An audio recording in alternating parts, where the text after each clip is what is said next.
Hey guys, it's Jessie from Revamp Champ. Welcome to my studio. Today I'm going to show you how to revamp an old leather belt into a cool cuff bracelet. Okay, it's a lot of fun. I'm going to be making a ton of these. I know it. You're going to need a couple tools. Okay, you're going to need this contraption. Is very helpful. You don't need it. I suppose you could use a nail to poke a hole in the leather. This is a hole punch, okay? This is what you'll pop one part of the snap through the hole and the other part on the top and clamp them together is the process. So to make this hole, this hole punch helps. It makes it nice and easy, but you could use a nail, I suppose.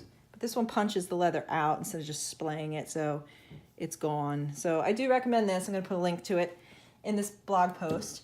I also recommend a kit, a snap and setter kit. I will provide that link where you can find those as well. I'm using 20 line.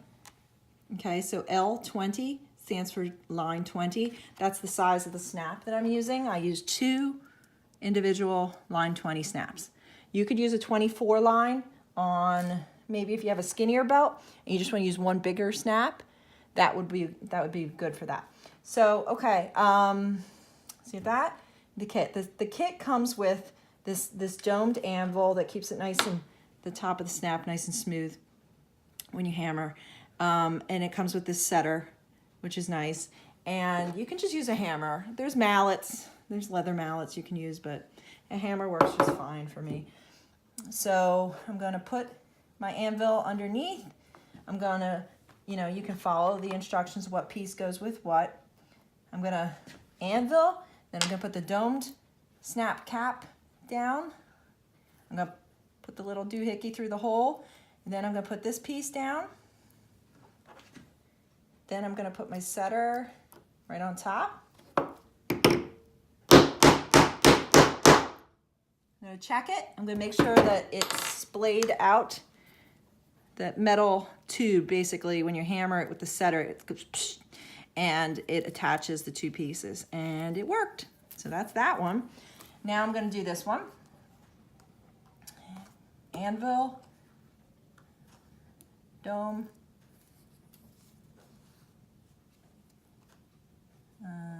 leather hole. Leather goes through.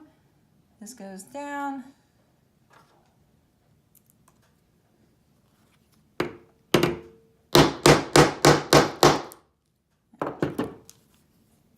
Yep, that worked. Okay, cool. And that is it. Now snap it. Snap together. Cool. And the smooth, see this nice smooth part against your wrist. So it's actually really, really comfortable because the leather's worn, it's nice and soft, and the smooth snaps. So pretty cool, huh? So what do I recommend? Tips and tricks. I recommend not using a braided leather belt, okay?